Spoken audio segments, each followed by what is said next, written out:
ప్రస్తుతం cell phone ప్రభావంతో పుస్తక పఠనం చేసే వారి సంఖ్య తగ్గిపోతుందని, అందువల్ల పుస్తక పఠనం పట్ల ఆసక్తి పెంచాల్సిన అవసరం ఎంతో ఉందని మరో గ్రంథాలయ ఉద్యమ వ్యవస్థాపకుడు మంచికంటి వెంకటేశ్వర రెడ్డి పేర్కొన్నారు.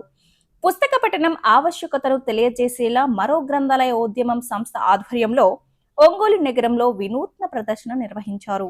ప్రకాశం భవన్ దగ్గర నుంచి జిల్లా కేంద్ర గ్రంథాలయం వరకు ర్యాలీ కొనసాగింది. ఈ సందర్భంగా క్విజ్ కళాశాలకు సంబంధించిన విద్యార్థులు అల్లూరి సీతారామరాజు, అంబేద్కర్, ఉయ్యాలవాడ నరసింహారెడ్డి, టంగుటూరి ప్రకాశం పంతులు, మహాత్మా గాంధీ, ఝాన్సీ లక్ష్మీబాయి ఇలా పలువురు జాతీయ నాయకులు, రచయితల వేషధారణలో ఆకర్షణలుగా ప్రదర్శన మేళ తాళాలతో కొనసాగింది. సెల్ ఫోన్ ద్వారా కొంత మేరకు ఉపయోగం ఉన్నప్పటికీ నేటి యువతకు అది ఎంతో చేటు చేస్తుందని వెంకటేశ్వర రెడ్డి అన్నారు.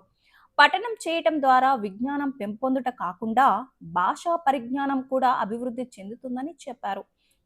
నరసం రాష్ట్ర గౌరవాధ్యక్షురాలు తేళ్ల అరుణ మాట్లాడుతూ విజ్ఞాన సముపార్జనలో గ్రంథాలయాలు ఎంతో ఉపయోగపడతాయని, విద్యార్థులు వాటిని ఉపయోగించుకొని పుస్తకాన్ని చదవటం అలవాటు చేసుకోవాలని కోరారు. రైతు సంఘ నాయకుడు చుండూరి రంగారావు మాట్లాడుతూ మరుగున పడుతున్న పుస్తక పఠనానికి పూర్వ వైభవం తీసుకువచ్చే దిశగా మరో గ్రంథాలయ ఉద్యమం నిర్వహించడం అభినందనీయమని అన్నారు.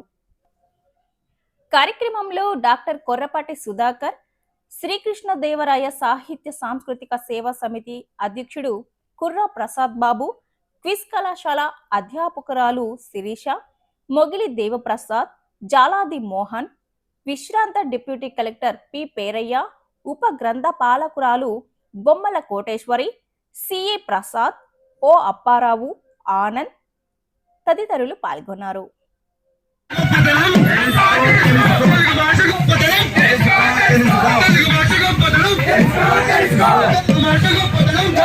తెలుసుకో